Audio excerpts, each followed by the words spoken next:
ಆತ್ಮೀಯ H60 news ಅರ್ಥಾತ್ ತಿ ಸೀತಾರಾಮ್ ನ್ಯೂಸದ ವೀಕ್ಷಕರೇ, ನಾನು ನಿಮ್ಮವ ಎಂ ಆಯುಧ ಮಲ್ಲಪ್ಪ ಜೊತೆಯವರು. ತಾವು ಈಗ ಸುದ್ದಿಗಳ ಲೋಕಕ್ಕೆ ಎಂಟ್ರಿ ಹೊಡಿತಾ ಇದ್ದೀರಿ. ಈ ಸುದ್ದಿಗಳನ್ನು ಪ್ರತಿಯೊಂದು ನೋಡೋ ಜೊತೆಗೆ ನಿಮ್ಮ ಅಭಿಪ್ರಾಯಗಳನ್ನು ಹಂಚ್ತಾ ಇರಿ. ಯಾಕಂದರೆ ಈ ಸುದ್ದಿಗಳು ನಿಮಗಾಗಿ, ನಿಮ್ಮ ಬದುಕಿಗಾಗಿ, ನಿಮ್ಮ ವೈಚಾರಿಕೆಗಾಗಿ, ನಿಮ್ಮ ತಿಳುವಳಿಕೆಗಾಗಿಯೂ ನಿಮಗೂ ಗೊತ್ತು. ಜೊತೆಗೆ ನಮಗೂ ನಿಮ್ಮೊಂದಿಗೆ ಇದೊಂದು ಮಾತಾಡುವಂಥ ಜೊತೆಗೆ ಸುದ್ದಿಗಳನ್ನು ಬಿಡುವಂಥ ಕೆಲಸ. ಈ ಕೆಲಸದಲ್ಲಿ ನಾವು ನಿಮ್ಮೊಂದಿಗಿದ್ದೀವಿ ಅಂತ ಹೇಳ್ತಾ ನೋಡ್ತಾ ಇರಿ ಈ ಸುದ್ದಿಗಳನ್ನು.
ಚಾಲೆಂಜ್ ಏನಿದೆ ಅದು ನೋಡೋಕ್ಕೆ ನಮಗೆ ಸಿಕ್ಕಿದೆ.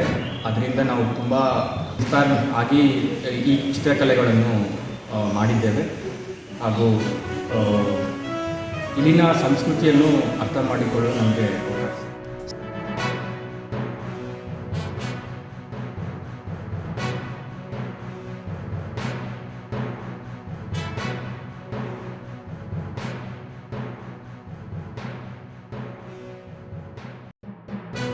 ಪಶ್ಚಿಮ ಘಟ್ಟಗಳಲ್ಲಿ ಅದೆಷ್ಟು ಸೊಬಗಿದೆಯೋ, ಅದೆಷ್ಟು ಸಂಪತ್ತಿದೆಯೋ ಅಷ್ಟೇ ಸಮಸ್ಯೆಗಳು ಇಲ್ಲಿದೆ.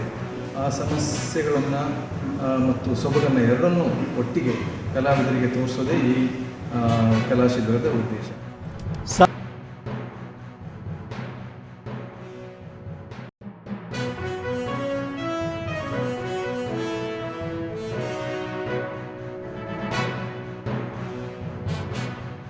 ಇನ್ನೂ ಬೇರೆ ಬೇರೆ ರೀತಿಯ ಸ್ಪೀಚ್ ಮಾಡೋದರಿಂದ, ತಿಳುವಳಿಕೆ ಹೇಳೋದ್ರಿಂದ ಇವೆಲ್ಲವೂ ಮಾಡ್ಬೋದು. ಈ ಚಿತ್ರಕಲೆಯ ಮೂಲಕ ಈ ಪ್ರಕೃತಿಯನ್ನು ಉಳಿಸುವ ಕೆಲಸ ಮಾಡ್ಬೋದು ಅಂತ ಈ ವಿದ್ಯಾರ್ಥಿಗಳು ತೋರಿಸ್ಬಿಟ್ಟಿದ್ದಾರೆ.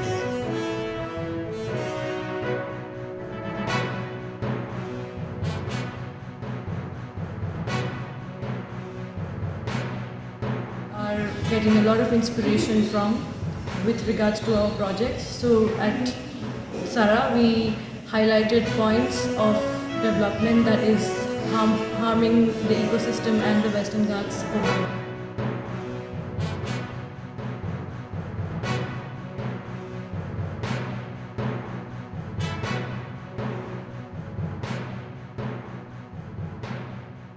Collaborative work here, so it helps me a lot to understand other artist experiences also. And we traveled a lot to the Western Ghats and all.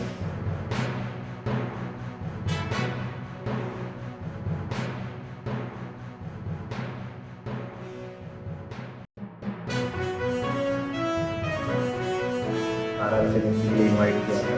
मुझे पता नहीं था इधर क्या होगा और मैंने वेस्टर्न घाट की कभी एक्सप्लोर नहीं किया था। तो मैं जब यहाँ पे आया तो मैंने देखा कि कम्प्लीटली डिफरेंट है लैंडस्केप और इस टाइप का इधर प्रैक्टिस होता है अल्टरनेटिव जो मेन स्ट्रीम से बहुत अलग है। ಮತ್ತೋರ್ವ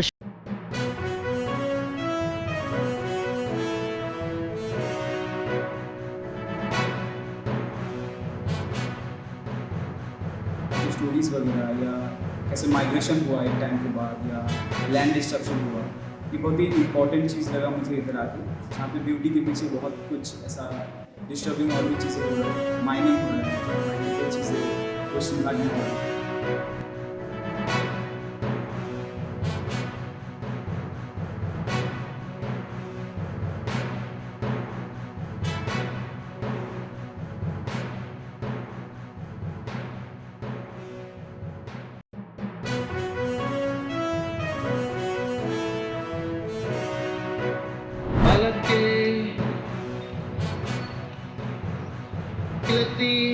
ಹಿಂಬುಡವನ್ನು ಮೇಲೆತ್ತಿ ವೆರಿ ನೈಸ್ ರಿಲ್ಯಾಕ್ಸ್. ಅರ್ಥಚಕ್ರಾಸನ ಮಾಡಿದ್ರಲ್ಲ ಅದೇ ರೀತಿಯಲ್ಲಿ ಇಲ್ಲಿ ಕೂಡ ಈ ರೀತಿ ಒಳಗಿಟ್ಕೊಂಡು ನಿಧಾನಕ್ಕೆ ಕೈ ಕೆಳಗಡಿ ಮುಂದೆ ತಿರುಗಿ ಹಿಂದೆ. ಮಲಂ ಶರೀರಸ್ಯ ವೈದ್ಯಕೇನ ಯೋಪಾಕರೋತಂ ಪ್ರವರಂ ಮುನೀನಾಂ ಪತಂಜಲಿಂ ಪ್ರಾಂಜಲಿರಾತಸ್ಮಿ. ಅಂದ್ರೆ ಪತಂಜಲಿ ಮನಸ್ಸಿನ ಪ್ರಶಾಂತತೆ ಮತ್ತು ಪಾವಿತ್ರ್ಯಕ್ಕಾಗಿ ಯೋಗ, ಮಾತಿನ ಸ್ಪಷ್ಟತೆ ಮತ್ತು ಶುದ್ಧಕ್ಕಾಗಿ ವ್ಯಾಕರಣ ಮತ್ತು ಆರೋಗ್ಯದ ಪರಿಪೂರ್ಣತೆಗಾಗಿ ಔಷಧಿಯನ್ನು ನೀಡಿದಂಥ ಪತಂಜಲಿಗೆ ನಮಸ್ಕಾರ ಅಂತ ಹೇಳ್ತಿದ್ರು. ಈ ಪತಂಜಲಿಯ ಯೋಗ ಸೂತ್ರಕ್ಕೆ ಭಾಷ್ಯವನ್ನು ಬರೆದವರು ವೇದವ್ಯಾಸರು.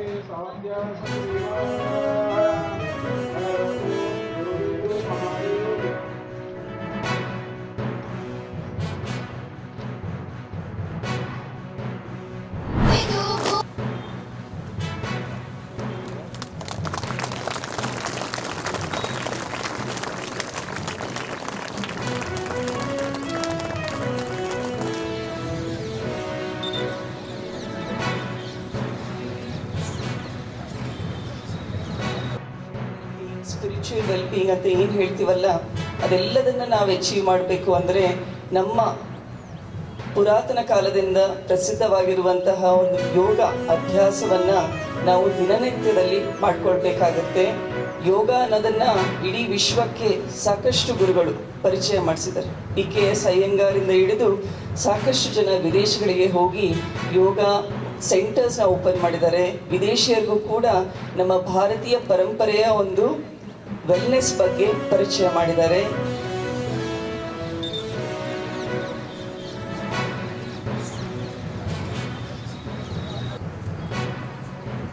ರಿಲ್ಯಾಕ್ಸ್.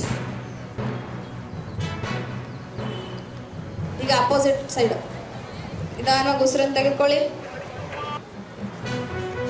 ಚೆನ್ನಾಗಿ ಉಸಿರಾಡಿಸಿ.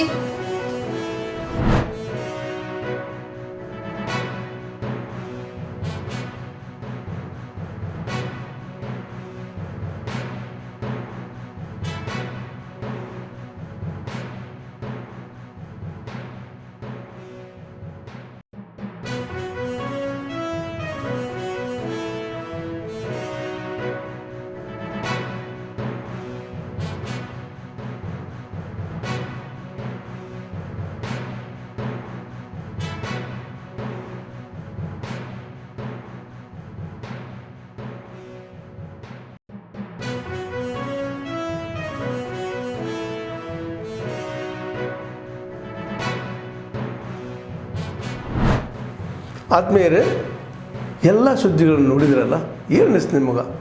ಇದರಲ್ಲೇ ನಿಮ್ಗೆ ಲೈಕ್ ಆಗಿರ್ಬೋದು, ಡಿಸ್ಲೈಕು ಆಗಿರ್ಬೋದು, ಕಾಮೆಂಟ್ ಬೇಡಪ್ಪ ಅಂತೂ ಅನಿಸಿರ್ಬೋದು, ಕಾಮೆಂಟ್ ಮಾಡಬೇಕಪ್ಪ ಅನಿಸಿರ್ಬೋದು, ಶೇರ್ ಮಾಡಬಾರ್ದಪ್ಪ ಅನಿಸಿರ್ಬೋದು, ಮಾಡಬೇಕು ಅನಿಸಿರ್ಬೋದು. ಏನಾದರೂ ಆಗಲಿ ಶೇರ್ ಮಾಡ್ತಾಯಿರಿ, ಈ ನ್ಯೂಸ್ಗಳನ್ನ ಹಂಚ್ತಾಯಿರಿ, ಜೊತೆಗೆ ಇದಕ್ಕೆ ಸಬ್ಸ್ಕ್ರೈಬ್ ಆಗ್ತಾಯಿರಿ ಅಂತ ಹೇಳ್ತಾ H16 ನ್ಯೂಸ್ ಅರ್ಥಾತ್ ಹೇ ಸೀತಾರಾಮ್, ಇದು ಸತ್ಯದ ಕೈಗೆ ನಡಿ. ವಂದನೆಗಳು.